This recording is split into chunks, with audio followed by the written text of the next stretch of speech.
Oi, bom dia! Hoje eu quero conversar com você que se sente vítima de alguma maldade, de alguma violência. Seja ela física, emocional, psicológica, ou que está cometendo alguma maldade com o próximo. Sim, porque muitas vezes você sabe sim que está cometendo uma maldade, né? O que é terrível.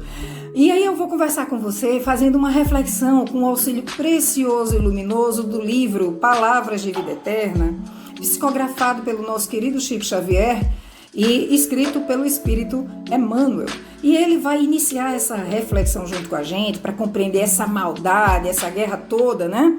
Com um texto fantástico intitulado Vencer o Mal, que inicia com a citação do apóstolo Paulo e diz o seguinte: não te deixes vencer pelo mal, mas vence o mal com o bem. É uma passagem que Paulo escreveu numa carta aos Romanos, está na Bíblia, capítulo 12, versículo 21 do livro dos Romanos.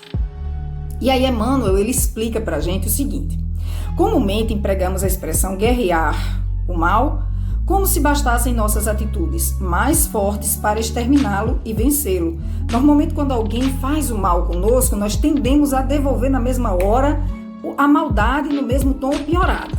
E ainda justificamos, estou fazendo porque ele fez primeiro, não é? Nós temos essa conduta, muito comum inclusive. E isso inicia bem quando nós somos ainda muito crianças, bem na infância, porque você, menininho pequeno, bate no coleguinha, o outro vai e bate de volta. E aí quando se chama ali para conversar, apartar os dois e instruir, um vai dizer assim: eu bati porque ele bateu em mim primeiro, né? Só que ali, quando a gente é criancinha, a gente ignora o bem. Nós sofremos de ignorância. Nós não conseguimos perceber o bem na sua totalidade. Quando nós estamos adultos, que nós já conhecemos o que é perdoar, nós já sabemos como devemos ser brandos, pacíficos, e ainda assim nós escolhemos devolver o mal na mesma moeda, é porque nós não ignoramos mais o bem. Nós escolhemos praticar o mal. É diferente. Então, nós assumimos uma guerra. É dessa guerra aqui que ele fala, tá? E aí ele continua. Sem dúvida, semelhante conceituação não é de todo imprópria, porque em muitas circunstâncias, para eliminar o mal, não podemos dispensar a vigilância e a firmeza. E aí eu vou trazer aqui Jesus Cristo, nos lembrando que nós precisamos orar e vigiar sempre. Por quê? Porque nós estamos sempre querendo dar vazão às nossas más inclinações, né? Eu me sinto ofendida com uma coisa que alguém fez comigo de ruim, e aí eu posso perdoar ou alimentar o meu orgulho. Alimentando o meu orgulho, eu vou logo pensar: mas quem fulano pensa que é para fazer isso comigo? Eu vou ensinar ele qual é o lugar dele, né? Então, nesse momento, eu não estou exercitando os ensinamentos cristãos, eu estou exercitando simplesmente as minhas más inclinações, alimentando o meu orgulho, não é verdade? Então, ele vai ainda esmiuçar mais essa explicação para que nós compreendamos com mais equilíbrio. Ainda assim, muitas vezes, zurzindo-lhe as manifestações com violência, criamos outros males a se expressarem através de feridas, que apenas o bálsamo do tempo consegue cicatrizar. Ou seja, alguém me fez o mal, faço outro mal para mostrar que ela não pode fazer o mal, porque eu acho que esse é o método correto, e eu acabo gerando mais problemas do que foi criado com aquele mal inicial dela. E aí eu vou acabar disseminando uma série de feridas emocionais com aquilo. Não só nela, mas também em mim. Somos duas pessoas atingidas. Por quê? Na hora que eu devolvo o mal, eu devolvo conscientemente de que estou devolvendo. E antes de devolver, eu me revisto de maldade. Eu me revisto de sentimentos danosos, tóxicos, para poder eu dedicar a outra pessoa. Então eu já criei uma ferida em mim. Uma ferida no meu perispírito, na minha alma, antes de gerar qualquer maldade para o outro, não é?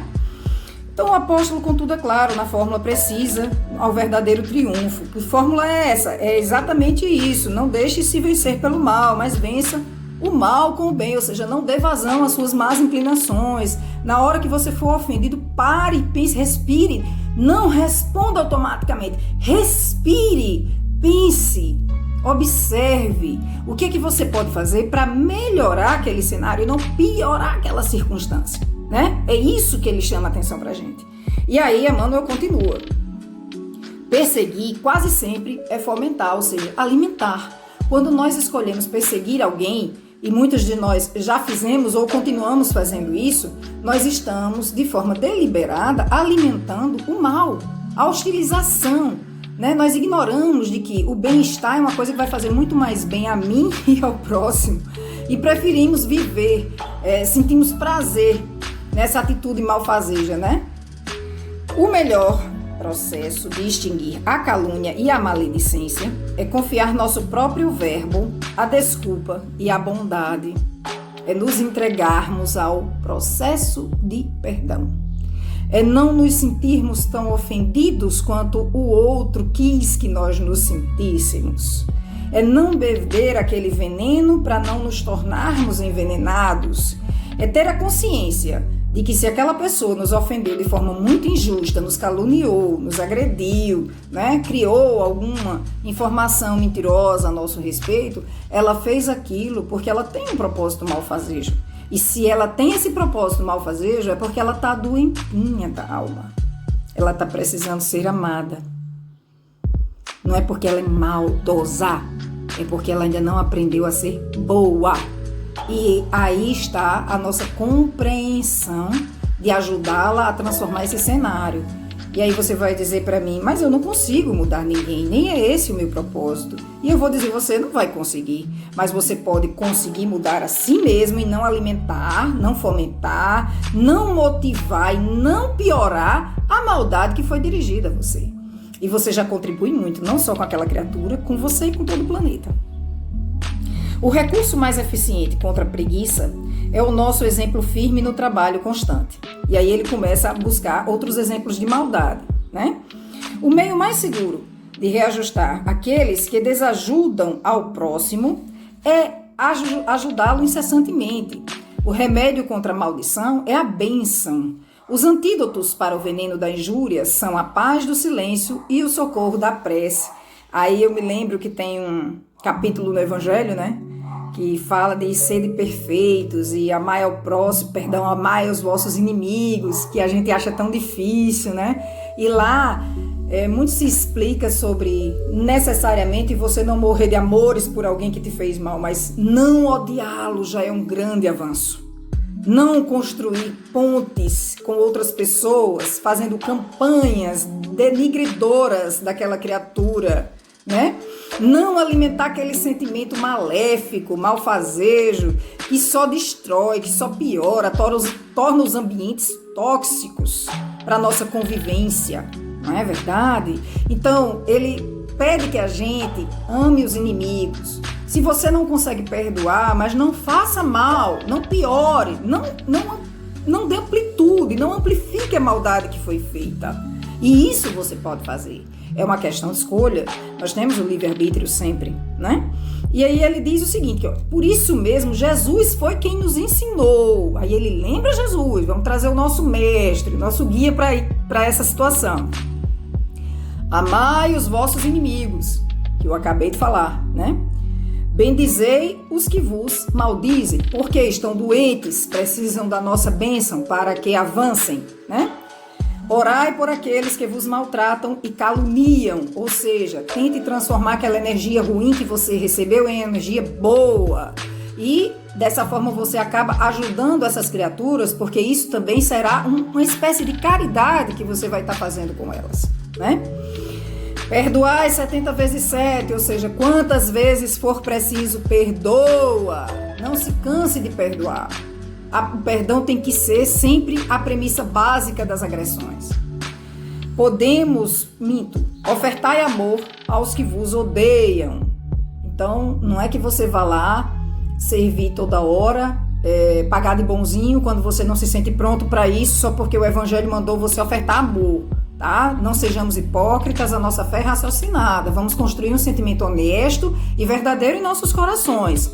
Mas quando ele diz ofertai amor, significa dizer, ore por ele. Não faça a maldade com ele que ele fez com você. Não fale mal dele nos lugares. Deixa a história da agressão morrer onde ela iniciou, né? Não alimente sentimentos nos outros contra aquela criatura. Isso tudo é oferta de amor, certo?